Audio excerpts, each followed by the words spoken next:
अस्सलाम वालेकुम जी। अल्हम्दुलिल्लाह गंदम नवी गंदम आ चुकी है। ਉਹਦੀ ਕਟਾਈ ਔਰ ਘਾਈ ਜ਼ੋਰੋ ਸ਼ੋਰ ਨਾਲ ਜਾਰੀ ਹੈ। ਤੇ ਮੇਰੀ ਇੱਕ ਚੰਦ ਇੱਕ ਗੱਲਾਂ ਗੁਜ਼ਾਰਿਸ਼ਾਂ ਨੇ ਜੋ ਮੈਂ ਭਰਾਵਾਂ ਦੇ ਨਾਲ ਕਰਨੀਆਂ ਨੇ, ਖਸੂਸੀ ਤੌਰ 'ਤੇ ਕਿਸਾਨਾਂ ਦੇ ਨਾਲ ਔਰ ਉਸ ਤੋਂ ਬਾਅਦ ਆੜਤੀ ਭਰਾਵਾਂ ਦੇ ਨਾਲ। ਤੇ ਜਿਹੜੇ ਮੇਰੇ ਵੀਰ ਮੇਰੇ ਭਾਈ ਮੇਰੀ ਵੀਡੀਓ ਨੂੰ ਸੁਣ ਰਹੇ ਨੇ, ਅਗਰ ਮੇਰੀਆਂ ਗੱਲਾਂ ਦੇ ਨਾਲ ਇਤਫਾਕ ਕਰਦੇ ਨੇ ਤੇ ਵੀਡੀਓ ਨੂੰ ਸ਼ੇਅਰ ਜ਼ਰੂਰ ਕਰ ਦੇਣਾ ਤਾਂ ਕਿ ਸਾਡਾ ਮੈਸੇਜ ਜ਼ਿਆਦਾ ਤੋਂ ਜ਼ਿਆਦਾ ਆਵਾਮ ਤੱਕ ਪਹੁੰਚ ਸਕੇ। ਪਹਿਲੀ ਗੱਲ ਇਹ ਹੈ ਕਿ ਦੋਸਤੋ, ਤੁਸੀਂ ਜਾਣਦੇ ਹੋ ਕਿ ਥੋੜ੍ਹੇ ਦਿਨ ਹੀ ਪਹਿਲੇ ਜੋ ਸਾਡੇ ਤੇ ਇੱਕ ਕਿੱਲਤ ਸੀ ਆਟੇ ਦੀ, ਬੜੀ ਆਵਾਮ ਬੜੀ ਦੁਨੀਆ ਪਰੇਸ਼ਾਨ ਹੋਈ ਹੈ। ਉਹ ਆਟੇ ਦੀ ਕਿੱਲਤ ਨੂੰ ਪੈਦਾ ਕੀਤਾ ਗਿਆ ਹੈ ਜਾਂ ਹੈਗੀ ਸੀ ਪਤਾ ਨਹੀਂ, ਲੇਕਿਨ ਹੁਣ ਤੇ ਅਲਹਮਦੁਲਿਲਾ ਵਾਫਰ ਮਿਕਦਾਰ ਦੇ ਅੰਦਰ ਗੰਦਮ ਆ ਚੁੱਕੀ ਹੈ।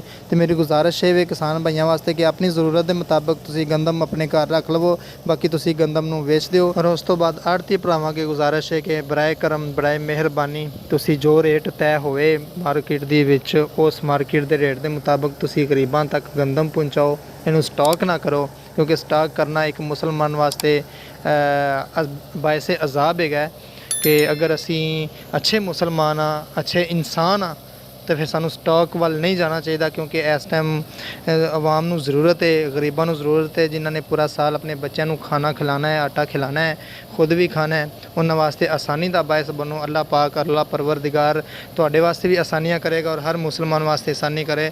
ਅੱਲਾਹ ਹਾਫਿਜ਼।